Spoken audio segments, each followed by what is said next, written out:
Hi, guys, and welcome back to another episode of Women in Math and STEM, where our mission is to reach out to as many professionals, aspiring professionals, students, whatever you name it. We try to reach out to them, who essentially support the initiative of bringing more women and young girls into the STEM field. So, with that being said, as always, feel free to open up the description or transcript to better follow along, and I hope you enjoyed this episode. Hello, and thank you so much for coming to this call today and speaking with me. Just to sort of begin, do you mind briefly introducing yourself as well as sort of walking us through your math journey? Sure. Thank you, Angelina. I'm very honored to be here. Your job with your YouTube channel so far is really impressive. So I'm very honored to have this time to share with you. Um, so myself, yes, I am Samia Talbi. I'm 48 years old. I am an engineer by education, so I'm fluid mechanics engineer. And right now I'm a math teacher, currently head of math at a high school teaching A-levels math in the Canary Islands. I have a track record of teaching at high school and university level lately. So yeah, that's what I do. I'm also an entrepreneur because I wasn't really able to reach out with my vision of what math is. I started my own business about, so it is it 6 years ago. That got in a little bit in trouble because of the COVID times. That I was like 2, 3 years before the COVID kicked in. Um, but yeah, as a whole, it's been 7 years of advocating for the spirit behind math and why we should study and keep on practicing math. I see, that sounds great. And also, can you tell us sort of what inspired you to create the concept of math afterwards and sort of in general what inspires you to continue to keep going? Yeah, that's right. I think I missed a part because the introduction was also supposed to be followed by the math journey. I think you asked something that I just missed. So let me just quickly fill that up because I think it's relevant for what's coming. So basically, I am an engineer, but quite quickly when I started working as an engineer, I realized it included too little math. It was really just, frustrating to have studied that much math and not apply it. I could definitely see the reason we would study math to get there. So there was a clear duplication between math and the engineering tasks, but it wouldn't typically, rely on our abstract understanding of the math topics and the concepts. We wouldn't like challenge ourselves proving awkward or really advanced, theorems or properties, which was really what you dig into when you study and you go towards engineering. So for me, it was like a trap. I thought I was really falling into something that I basically didn't study to go to. And because of a bunch of personal circumstances, I couldn't really go back to math that easily. I couldn't just, start studying math again or just finding a new alternative way, to engineering. There was visa problems, there was some work permit issues, there was family circumstances. So it took a while, but in the end, I really realized, that was the only way for me to make sense of my life, of my everyday life. So I went back to math after that, and I did give up a lot of economical security, a lot of peace in my working environment, a lot of stability, and a lot of things just, paid the price for that. Um, so that was like the background to starting as a teacher, a lecturer, and then a university lecturer and a math consultant, freelancer. So that would bring me then to the second question, to the math after work concept. Could you please re-ask the question in detail? Oh, yeah, for sure. I was just wondering sort of what inspired you to originally create the program? Okay, yeah, so that goes a little bit back to what I was just saying before. Um, I thought that math would need to be highlighted in a way that really would make justice to the subject, and that this was not clear anywhere. So like the math after works were a way to basically make the engineers who would be the low-hanging fruits, like the easiest target group, to actually see them reflect on why math was so important. Because I had the impression that it was just a way for them to get to their goal, which was just solving really complex problems all the way, understanding the universe, making the world a better place, securing, I don't know, energy supply, working with all these really interesting and sort of fascinating problems, but they couldn't always reflect on the original tool that actually built up their abilities to address, to model, to tackle, plus all the toolbox, elements that they needed to do that. And so, if I would make them reflect on that and go back to the original training, maybe they would be boosted in their mission. Like they would remember what brought them there. So, as I'm an engineer, I had friends and I had like a lot of contacts in that branch, like not a lot, but fairly like a fairly good number, and they would agree on that math is important, but they didn't reflect on that, and they didn't have the opportunity to like do math together.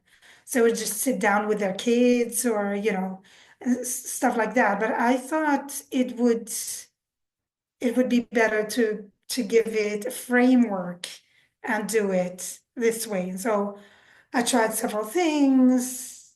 And then because when you're an entrepreneur, you have to be a capitalist. You have to be able to sell a concept. And that was like a big challenge because I wasn't. Like I'm just a math nerd. I'm just like genuinely in love with my math proofs, but I'm not necessarily able, to package that and sell it to you. This is why I'm so grateful to be here, because that's typically a place I like, to be using to talk about that, but I couldn't really sell that. Um, so yeah, that was there was like a challenge related to that, but the main idea, like on how and why to do the math afterwards, was that the engineers would re-understand this and hopefully it would have the concept spread after that. I see, that's amazing. Also, I was just wondering, like, why do you think some people, like, for example, like the engineers you were talking about earlier, might not like understand that math can be used like sort of as a tool for creativity and communication, and sort of like what exactly in your life experiences really pushed you to sort of share your perspective with like share this perspective with others? Hmm. Right. Very interesting questions to reflect on that. So I would say first, my own experiences. I think definitely my personal destiny of a single mom quite early on. Like I was 31, yeah, I wasn't very young. But at that time, ending up in a very tough situation, totally unpredictable, unpredicted, like kind of unexpected, basically pushed me to my limits. And as I was nursing my baby, as I was thinking of all the nice things I wanted to do with her and bring her up in the best possible way, because I had ambitions on that, I was realizing my resources were really scarce and they were limited materially, particularly. So the material part is really important when you have kids. So it's like, how are you gonna, organize the economical parts? Like the only option you have is to work more to gain more money to get to do all these things, but then earning more money would just take away time, and kids typically need a lot of time. So just working more and starting, to dig into this career, busy woman, um, was clearly not a path.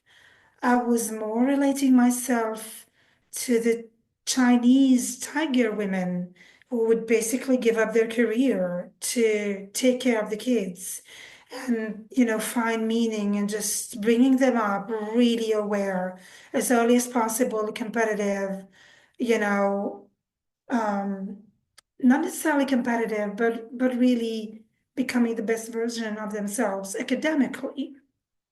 And of course, I could not do that because I didn't have a partner at the time that I could do that with. So math was my only toolbox to make it through that. I remember nursing my baby all night long and just dividing the money I would get as a compensation for my motherhood leave on these 50 boxes who would represent the weeks of the year and be like, okay, so what does that make it weekly? What do I do with the money daily?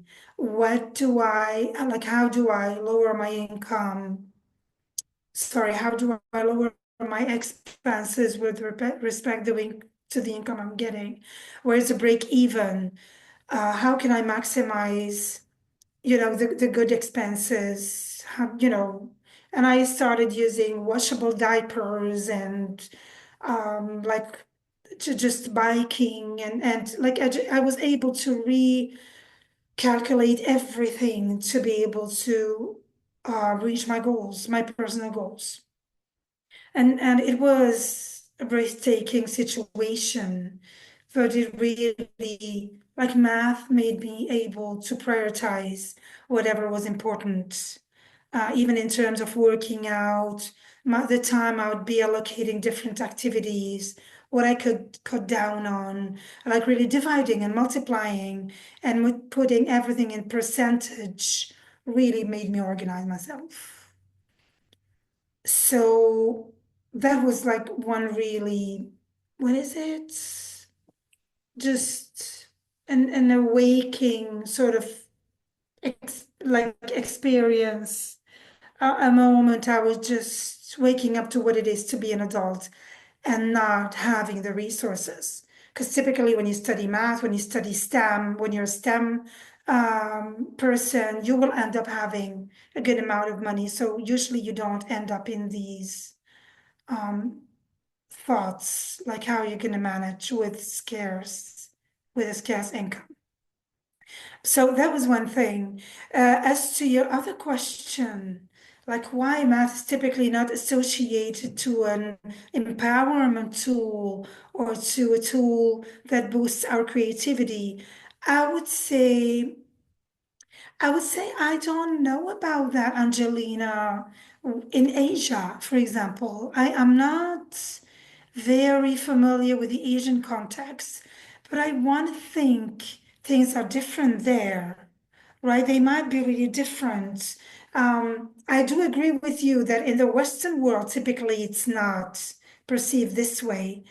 But what happened is probably that this part of the world we're living in, Europe, the US, has gone really comfortable and like I would say not that interested in math the same way the Asians are today. If you'd compare it to China, to I don't know, to Korea, to Singapore, to all these places that are really investing in math and seeing in that a tool for their liberation, their emancipation, their, you know, progress. I don't think the Western world sees it this way, maybe because they've reached such a high level of comfort and yeah, just basically comfort and already, material standards. So math fell behind. And so, like, rebranding it and re-bringing it as a tool for creativity is necessary if we don't want the civilization to fall apart and keep bringing to the world what it could bring. Um, so why it's not remembered this way? I think it's just because it's not seen anymore as a sine qua non condition for progress and for prosperity. And so, like, all the beautiful parts of it, all the global discourse about what it is not that critical to bring forward anymore. Because if you, Angelina, or myself, Samia, we don't want to do that. We don't want to deal with math. We'll just do something else. It's just as good. It's like the sort of the idea that we're having today in the Western world, which is really a pity. And I had like really to work this out of my own kids and go say, math is really key. I don't care if you go psychology or, modernist design of something, if you would study literature or history, I don't like it does not matter. You still have to have a good literacy in math to be able to understand the whole picture. And this is something we're missing now because we spoil our kids, because we're not really worried about their future. And so we go, yeah, of course, you want to be a singer. No worries. You don't have to study math. Math is just a boring subject for, squared people and engineers. So we don't like look at the motives anymore in this way, which is really depressing and unfair and probably destructive to the civilization. Like, I don't see how we're going to make it with such a low interest in math. We don't grab biology anymore. We don't grab chemistry anymore. We don't grab logical contradictions when politicians talk. We don't get a thing because math is the science of how thought works. We have to be able to think and think critically and analyze discourses and arguments around us. And we need that for any job, any orientation, anything we would do in the future. And since that part fell apart in the Western world, I think the whole picture of what math is, the beauty of it, the different levels of what it is good for automatically gets, discarded. I see. That's a really interesting perspective. I never really thought about it that way. Like I feel like sort of how like the culture and my upbringing really affects the way I view math is very interesting. And I just wanted to say that like I think it's absolutely incredible how you were able to persevere through so many of your life experiences and come out of the other end and sort of say like, oh, this is how I want to help society or humanity. And I think that's really incredible. And speaking of like the wonderful program you were able to create, Yeah, oh, sorry. Oh, yeah. Speaking of like the wonderful program you were able to create, I was just sort of wondering like what yeah, do you you did hope oh, sorry. To what point did you like did it cut out?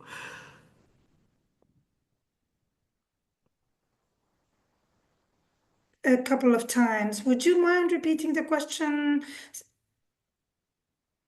Oh, yeah, of course. I was just saying like with such like a wonderful program, I was just wondering what do you hope like others or people who sort of participate in the program are able to like take out of it?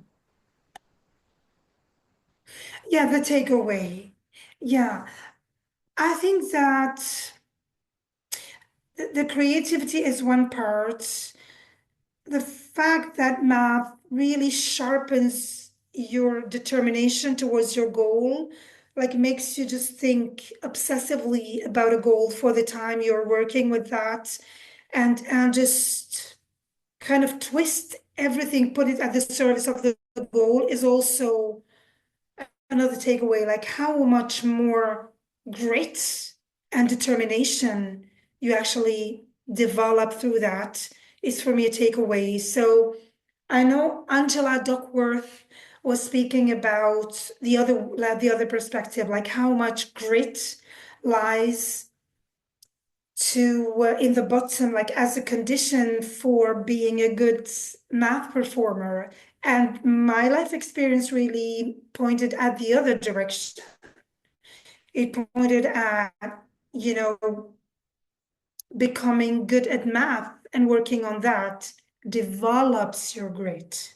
It's the other way around. It's not like I don't know what she, bases her studies on. I didn't read like the book, The Power of Grit and Perseverance, Grit, the Power of Passion and Perseverance. I just saw like her TED Talks, and I read her colleagues is like inspired book on that, like uh, Torkel Klingberg, the Swedish researcher, and they have a really interesting perspective on that. But I could not see it reflected. So in my workshops, the takeaway was more like to try to enlighten my own perspective, um, like showing how much working with these exercises really makes you feel and develop your gritty parts.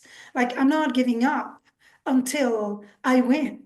I will not do it because it's really it's it's um it's just so fascinating how interesting it gets to enroll this problem and try to solve it mathematically, which means with a lot of rigor and a lot of preciseness, if you will. So, so yeah, that was one thing. And given the importance of grades for all the aspects of our life, like to me, it went this way. So of course I could not persuade you with 1 hour, 1.5 hours, but usually, yes, people really, maybe because of the program and the carefully chosen questions, that were only the rewarding ones, the interesting ones, right? I would make you, do induction proofs or stuff like that. I would really just focus on the exercises that would be just that would have a particularly advanced um, aesthetical value. So because of that, maybe people would really reflect on these things. And as I'm a capitalist in this context, then I had to think a little bit about, like, in terms of takeaway, what's in it for them as a company. And I would typically try to present this initiative as highly team building because the companies, particularly in Sweden, are really concerned and interested in team building initiatives. Then definitely you do a math problem solving workshop, you get this team building effect in such a fascinating and funny, what is it called, casual, mathematically, like casual, just no prestige, no big deal about who is good, who is not. In this way, it would bring people together in such a natural, of course, they were engineers, so they liked math, right? I didn't pick random people in the street. I would also do that, but I would do a different program. And that would typically be, harder to persuade. But really, you'd put any like bunch of mathematically skilled people together, they would just really get turned on by that. And they would cooperate in a constructive manner, in a nice way. They would have fun together. Um, like the only thing I wouldn't do again is what I did once, that I really separated the teams and I would put 1 point for each. Like every time a team would solve a problem, I'd put 1 point. And then I think there was one team who didn't really do well. And I realized afterwards that it wasn't, that was not a way to like it wouldn't, what is it? Like help me reach out with my goal, which was team building. Like you would do team building. Like competition is good to a certain extent, but particularly when it was math, like it didn't look good that that team didn't solve math problems. So yeah, that was like a minor detail I had to think about. But creativity, determination, great team building in the capitalists, like marketing concepts, that was definitely the main takeaway I had. I see. I think those are a lot of like amazing takeaways and sort of like I just was curious about like how you sort of designed your program to sort of like allow for these takeaways to occur since I feel like it's probably something that's really difficult to do and sort of like what challenges did you face along the way and how did you sort of overcome them? Okay, yeah. So the design would typically be, I think there was in the end obliged to have a part that would be the introduction. Like in the introduction, I would go storytelling. I would start with a kicker. Like I wouldn't start directly by, hey, let's split you in teams and we do this and that and that. And you would solve this problem and this problem, you know. Um, so I really started by sort of trying to get them to reflect on a problem. I don't know, I would be evaluating the chances and the odds, let's say the odds, the probability that that particular person is born. I saw a model of that and I developed it a little bit and I put it together to make them realize we are mathematical miracles. And like the chances that you and I are speaking right now are just so small.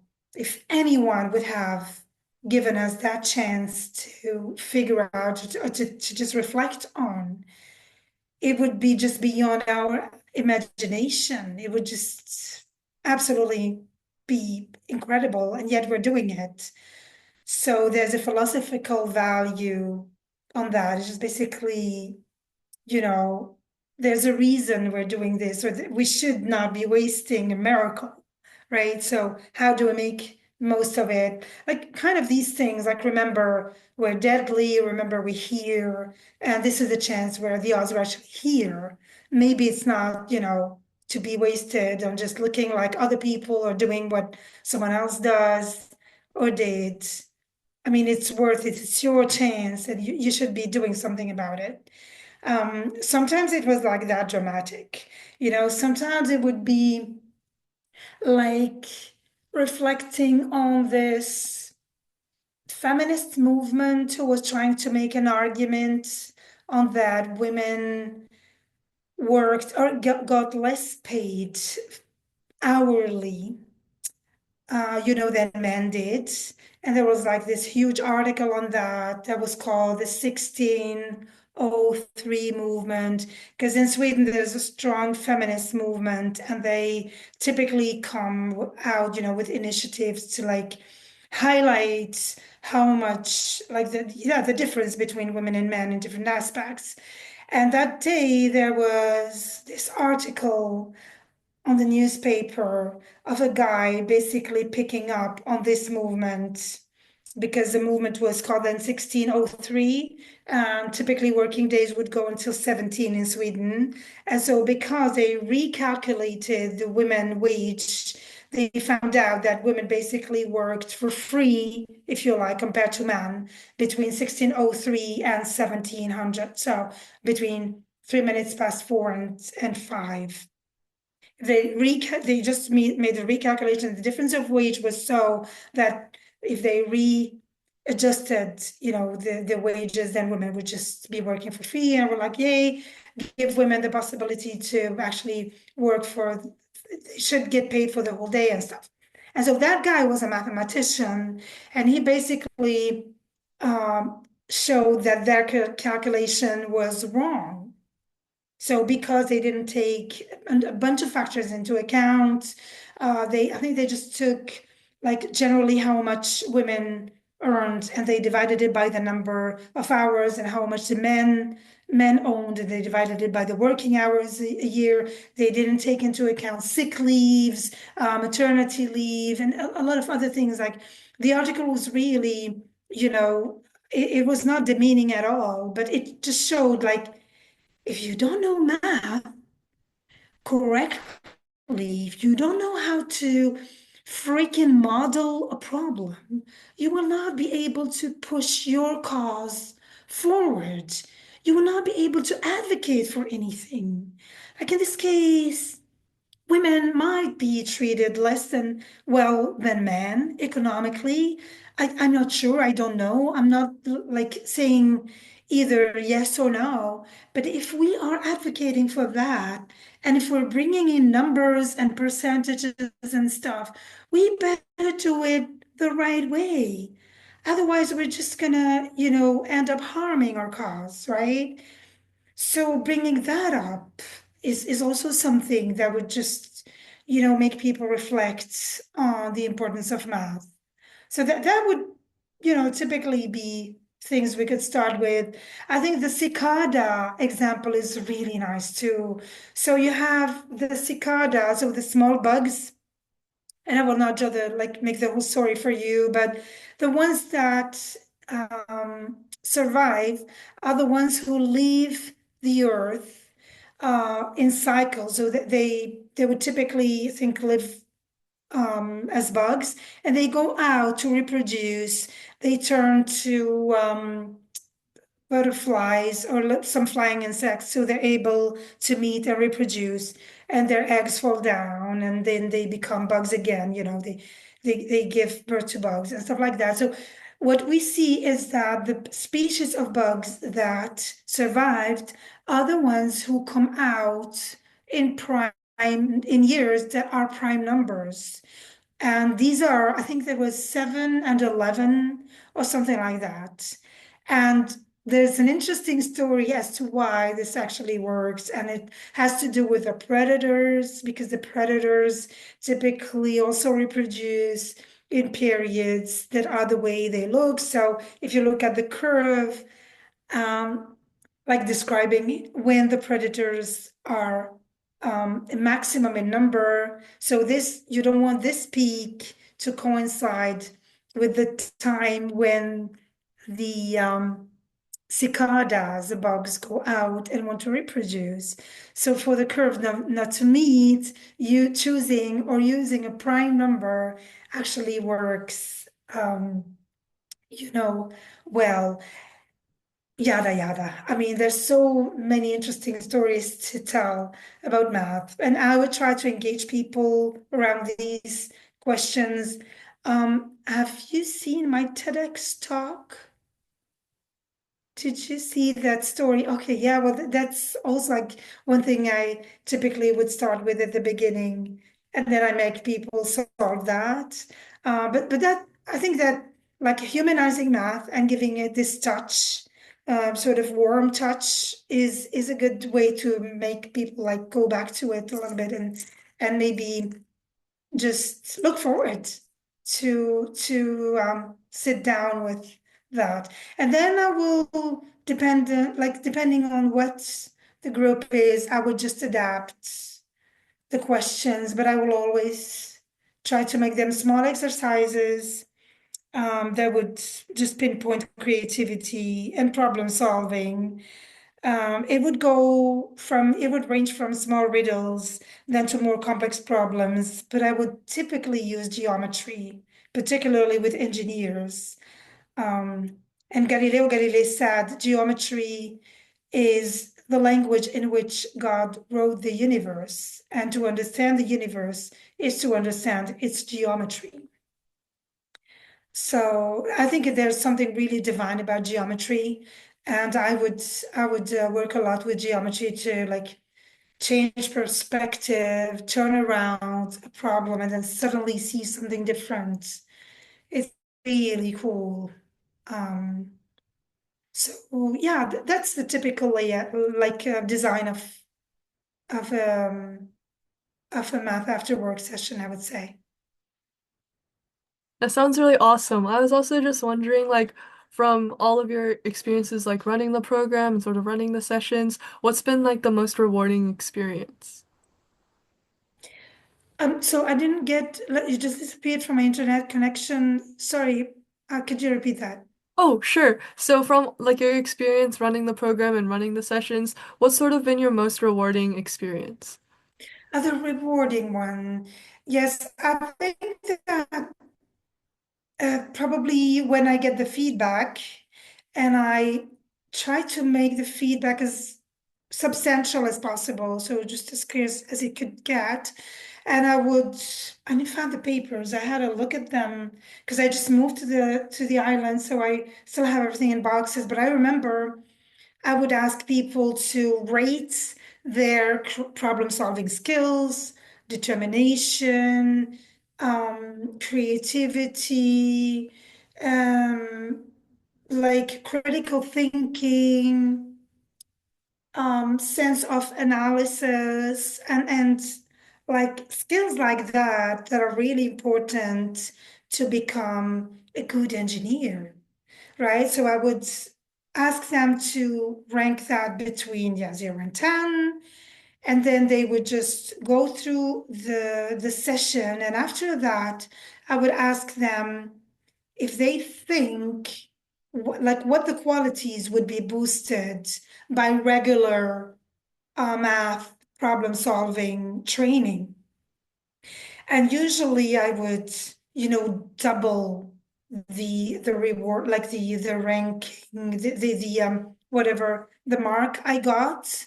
It would go, I know the guy would say, I have a 6, in whatever determination he thinks, he's gonna be headed to 8 or to 9, because that's the right type of training.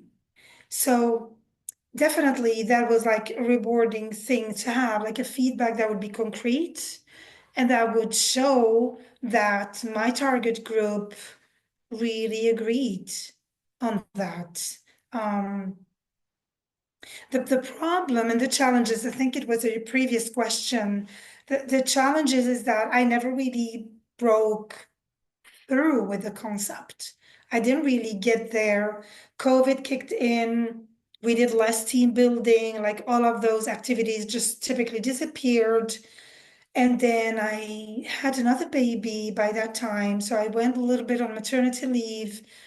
I didn't really, I don't think the concept really got the attention it might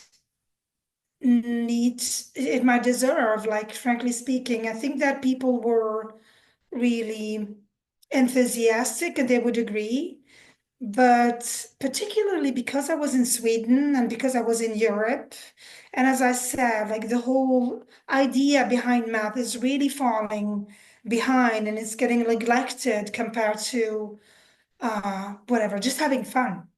Just go do salsa. Just I don't know what they do these days, meditation and what's that called? Mindfulness, and which I really respect. And I do think like I do these things as well. I love dancing. I work out as much as I can, and I think definitely I would need to meditate. It's not that, but it's that it's just taking much more space. And just math and the real stuff, the core training really falls behind and it gets overshadowed by other activities that should come afterwards. Like if we have to become better problem solvers, if we want to build up our teams around our concern, which is just developing our technical areas. If we're just talking about STEM, about engineering particularly, then we should be, excuse me, pinpointing more of that stuff, particularly like going to the core of our education and the way we've been formed. Um, so definitely I am challenged, and I think anyone who would try to be a math ambassador and advocate for it is challenged by the whole post-modern, you know, discourse about whatever we ought to be thinking about. We just allude like and just go thinking about anything else but the essential things. Would be, yeah, like gender equality, like, and just get,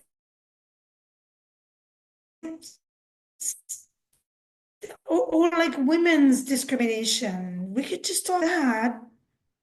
We should see how we could get women to acquire the tools to become more valued than they are. Like if we just get into the victimization and just rewording and like observing the same thing, then we will not leave the vicious circle. It's like instead of actually addressing the problem, we sit here and point fingers at other factors, typically men or, capitalism or any other aspect of it. It's like when I grew up, the thing was you want to be treated well, you want to get a good salary, you want to end up in a good position like men do. Well, get interested by what men are interested in. Do that job. Make that struggle yours. And I'm not feeling discriminated. I don't feel I'm treated less or paid less as a woman. I don't agree to that. Probably there's a difference, but it's a very minor one. And I'm happy I am a woman because I have a lot of other advantages in terms of, giving birth and nursing and developing a very narrow relationship with my kids and maybe not having to worry about my pension as a man would do because he'd be, working with his career and just gathering dollars and euros. I'm okay getting paid a little bit less because I'm a mathematician. Tomorrow, if I want to go and do my career and get paid better, I can do that, you know? So it's like there is a contextual challenging um, set for us who want to talk about math as empowerment, and we get overshadowed by other um, sort of modern idea. So I did not like overcome these challenges. I didn't give up. I'll see what I'm going to do about it. I changed my location. I definitely gave up on Sweden because of the strong feminist movement, which I think is just like misleading the global discourse and not serving women or emancipation in any capacity. And I will continue working for women's emancipation my way, probably developing this concept, but I still have to solve the challenge of imposing this in our part of the world. I see, sounds good. And then, sort of to end off, I was wondering what advice you would have for students who may feel discouraged to sort of enter mathematics as a field, and also how, or students or leaders who are interested in sort of promoting math as sort of like this empowerment tool. All right, so there's two parts in the question. I would say, as to the students, I think um, probably. like remembering that far from everyone who is good at math today or who end up getting good at math and breaking through, getting a good situation, or simply doing very cool um, like tasks, addressing very interesting contexts, and making a difference in the world. Like far from everyone started off passionate about math or good at math or interested by math. I don't know how many of your guests reflect in this experience, but I myself, I'm a typical case who got pushed into that with zero interest and zero, like, no abilities to make me a natural choice or a like an obvious option for math. I was very different from my sister or even my younger daughter who understands and grasps naturally. I wasn't.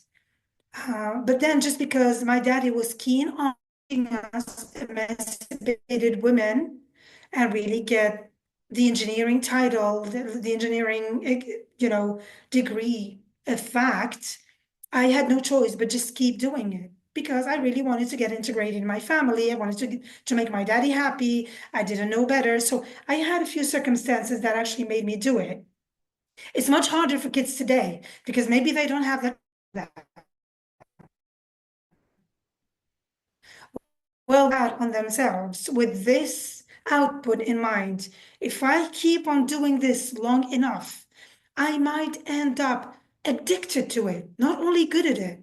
Like chances are high, I'm going to be doing this because if you are not just dysfunctional in your head, if you just have a brain that works, I mean, like if you're discarding like obvious, dysfunctions, illness, or anything like that, if you're just a normally functioning human being, your brain works along the logics and the rules that math develops. We all have mathematical brains, all right? Look, we're not all potential like Nobel Prizes or any, Cedric Villani, or we're nobody like that, all of us. But we could all make it a long, long way in math if we just study math, right? But we need this perseverance. It's the same thing at the gym. We all can get very good at the gym if we just put in the time and the determination. Of course, the gym is predictable and it's not, it's nothing like we have to think about how to do. Like we know the movement when we have to do it. But it's the same type of discipline. Sit there, do your work, don't give up. Try to get that done. Believe in yourself and your abilities. Um, like make that an obsession because you need that to become the best version of yourself. Like regardless from what you're going to be, and particularly if you're going to go STEM, you need a very good math level. Let's see. Are you there? Yes, I'm here. I'm sorry. Are you still seeing me? Yeah, I'm still seeing you. Oh, good. And my screen just turned black. I thought it was shutting off. But if you still see me, then we just keep going on because we're almost done anyway. Something is wrong here, but all right. So could you still see me here, Angelina? Yeah. Mm-hmm. Wonderful. So let me just wrap up on this. Basically, so that's it. Like, just don't give up. Keep working. Keep struggling with that because it's a tool that's too difficult for you to just, you know, um, like not, yeah, just not develop to the extent you have to. And so when it comes to the leaders and to people in other positions, like more senior positions who would like, so what was the question? Like if they would promote math? Yeah, like how can they sort of promote math as like this tool of empowerment? Um, I don't know how we could frame that. Like, obviously I am doing that type of activities. Probably they would have to have a look and see if they could find people around who try to reach out with the same type of message. I don't think there's so many people who do it, and like unfortunately, it's a bit hard to find today. But I think like Cédric Villani at the top level. I mean, we're talking now a very qualified math profile, like one of the best in France. Um, and that sort of public speakers, they do give all these twists. They make them available to people. I think that even in France, which is a traditionally very strong math country, uh, observed or like just noticed how the interest in math is just going down in the public opinion and the public discourse.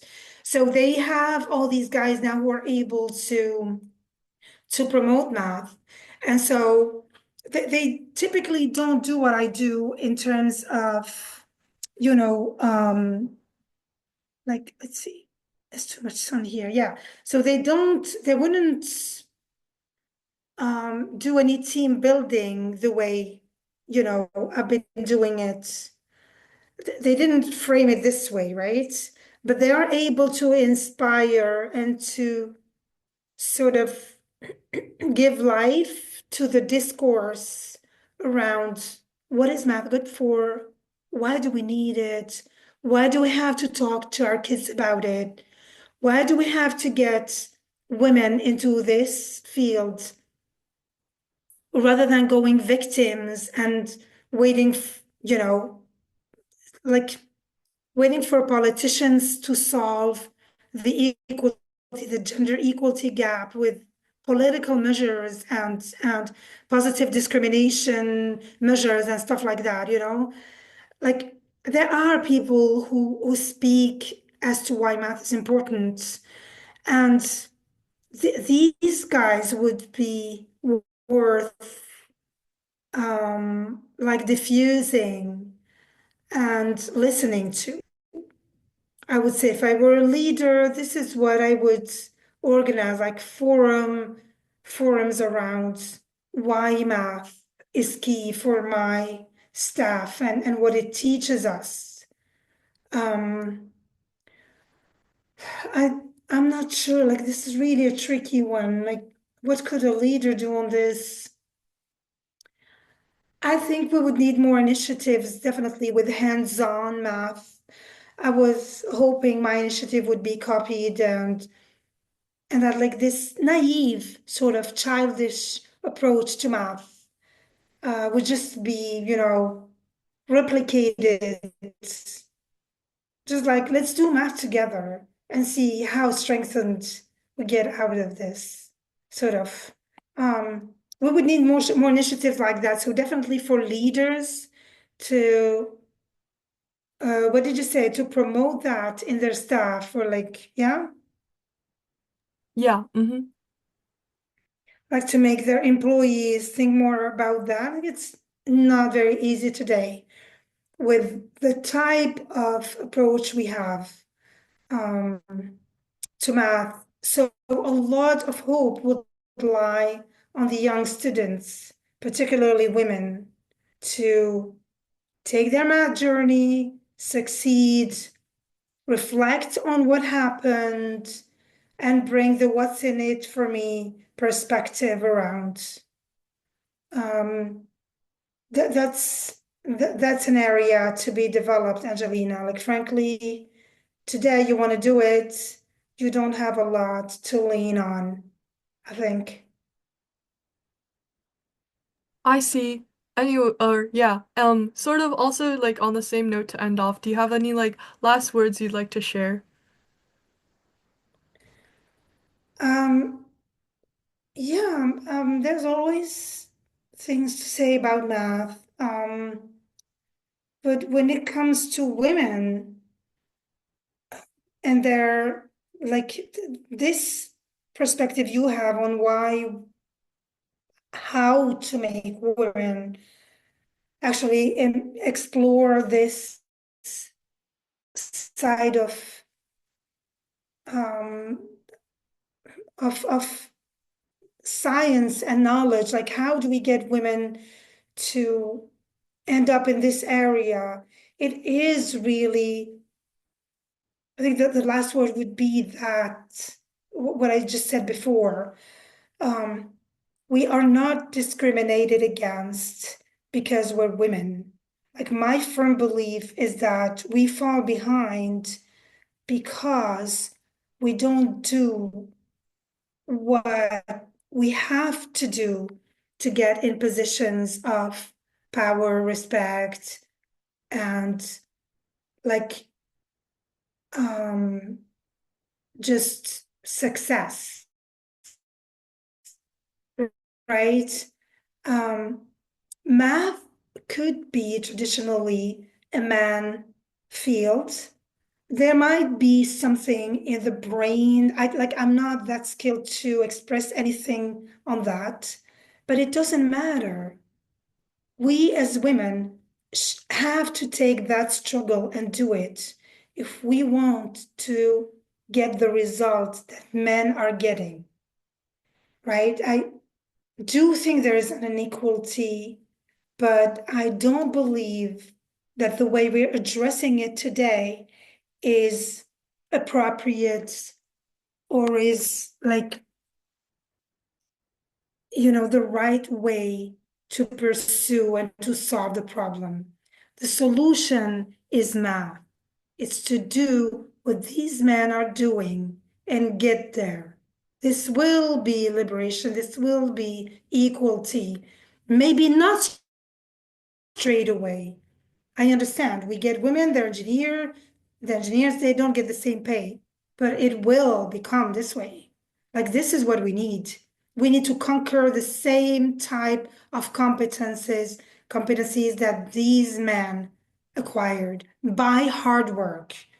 Just off, off, like just switch off, like off it off any victimization discourse, like anything having to do with just like getting upset with the context or with the reality. It doesn't help. Like, the only thing that helps now is to have the role models and get the job done. The only thing that helps is what you, Angelina, is doing on your YouTube channel.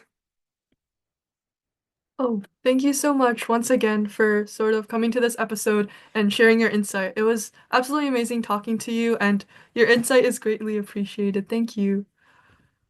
Anytime, Angelina, just feel free to reach out anytime back at me. Oh, sounds good. And have a good day.